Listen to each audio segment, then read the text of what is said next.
I hereby reopen the Canyon County Board of Commissioners meeting, and at this time, I open the public hearing for the Truth in Taxation meeting.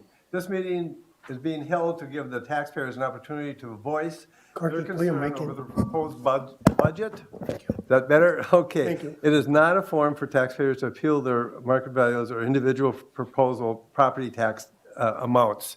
I'm going to call on Administrator Mr. Kleindall to give us an overview and an update, and if anybody does show up and wish to make any comments, that we'll have to wait until after that. Please proceed. Thank you, Mr. Chair, Commissioners, members of the public who are watching tonight. Canyon County is presenting a balanced budget for the 2022 budget cycle.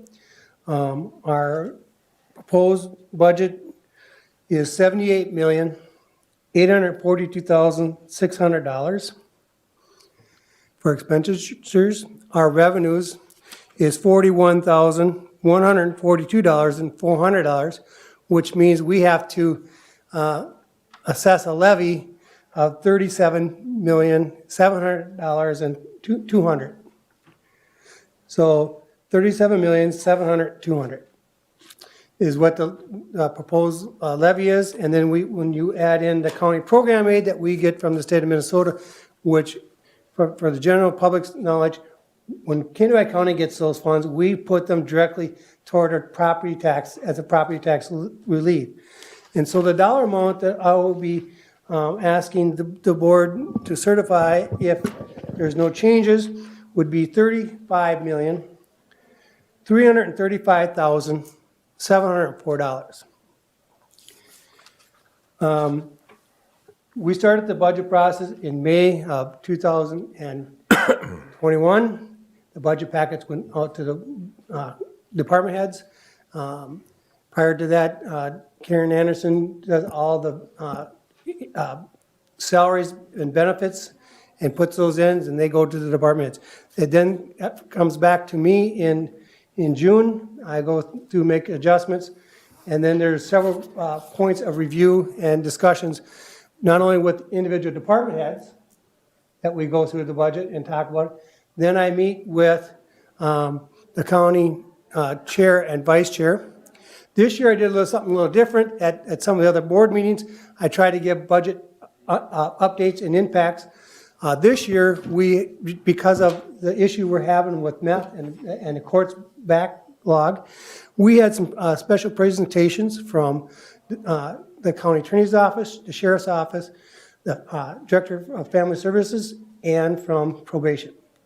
And to talk about the impact of those dollars and all the driving factors, that is one of the biggest factors that has an impact on our budget. And so wanted to lay the groundwork to let you know what the impact was going to be, and what it also means for us as government officials, but you as taxpayers and as business people, and what impact it has on every facet of life. As we put together the budget, we kind of look at a three-facet stool. We look at ways that we can make reductions in our current budget that we have. What are things that we can eliminate and take care of? Then we look at ways that we can raise revenue.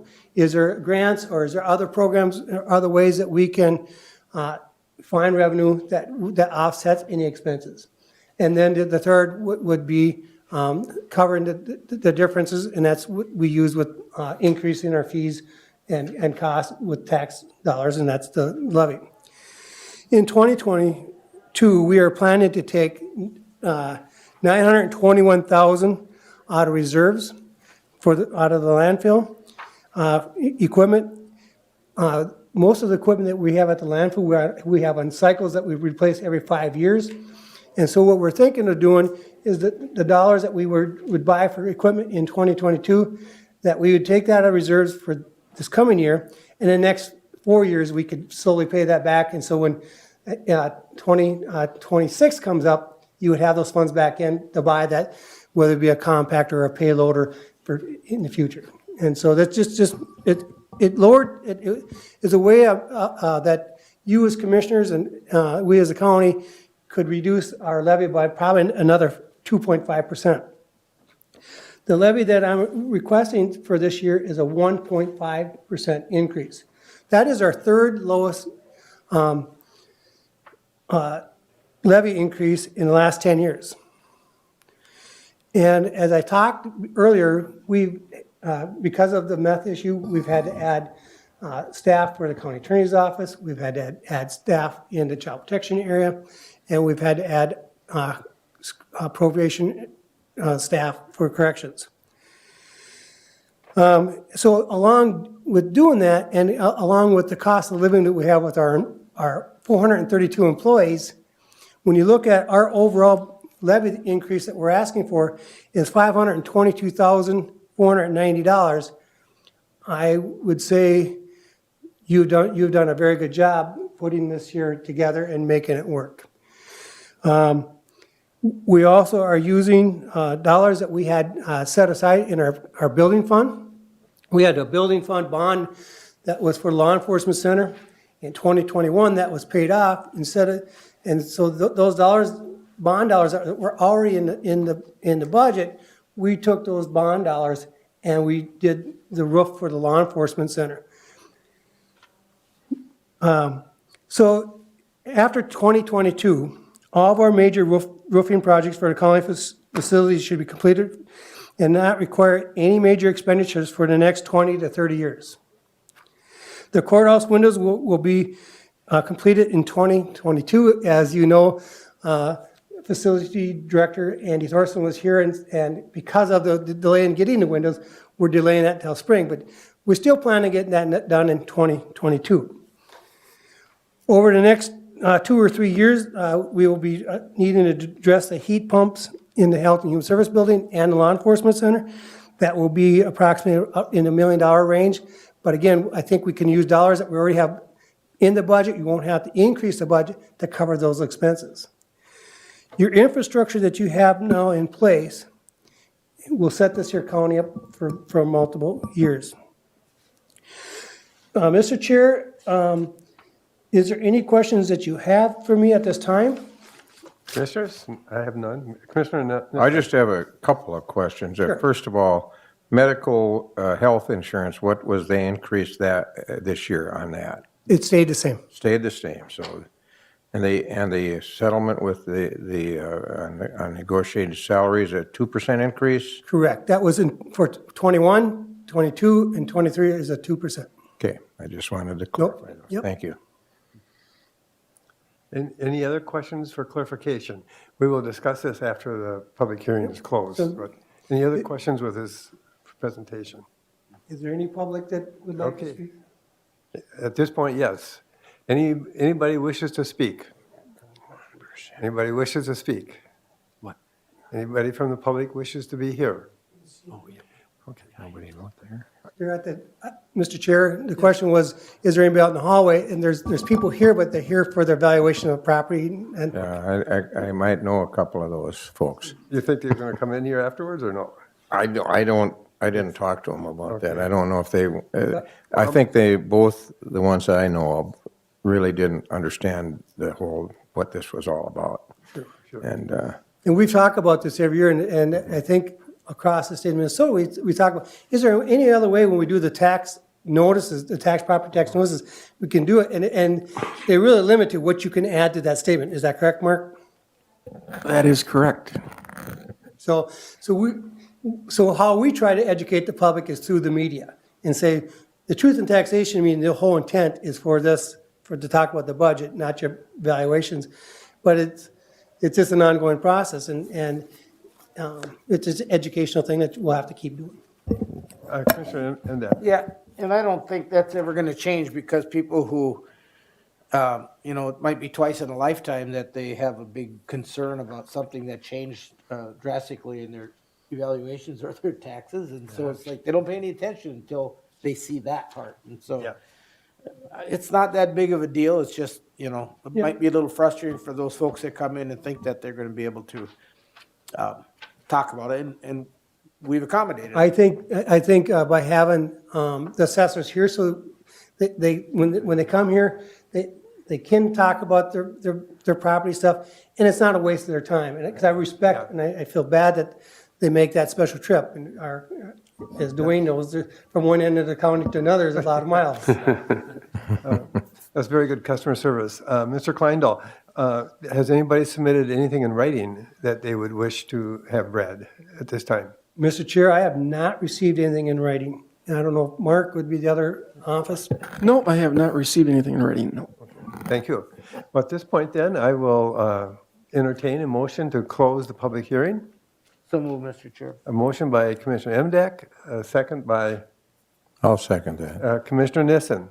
Any comment or question? If not, I'll call for the vote. All in favor say aye. Aye. Opposed, same sign. Thank you. Now, at this time, we will open up for discussion and what action we should be taking. Mr. Chair,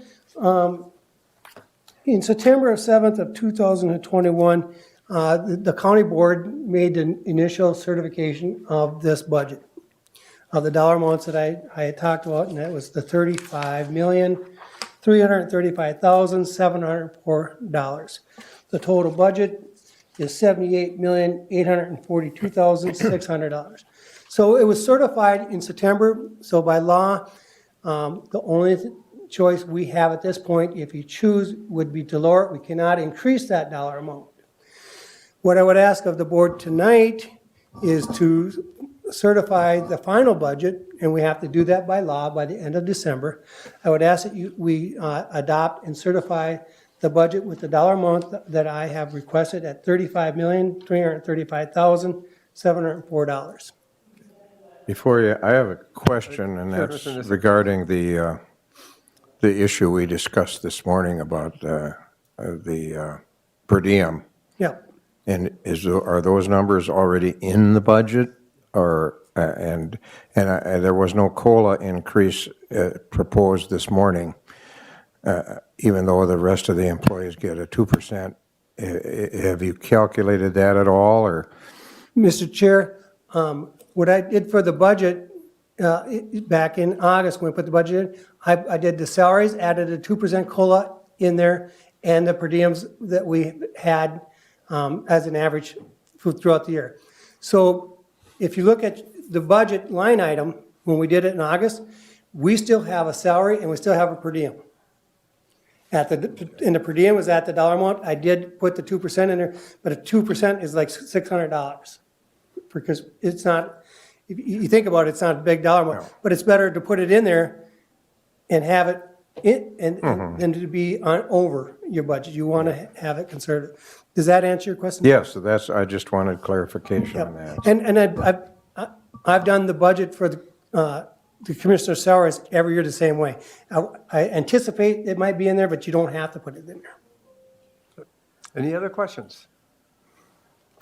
I would just Commissioner Emdek. ask, and I suspect that every year there are things that come up that we can't anticipate.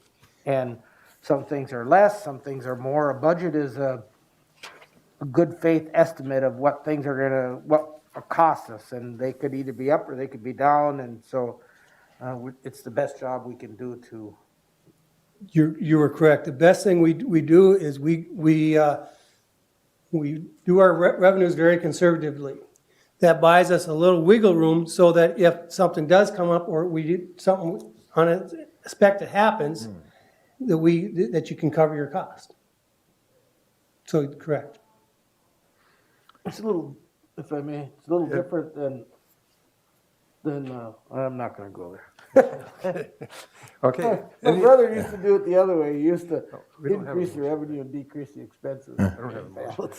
No, your miscellaneous count, is that in expense?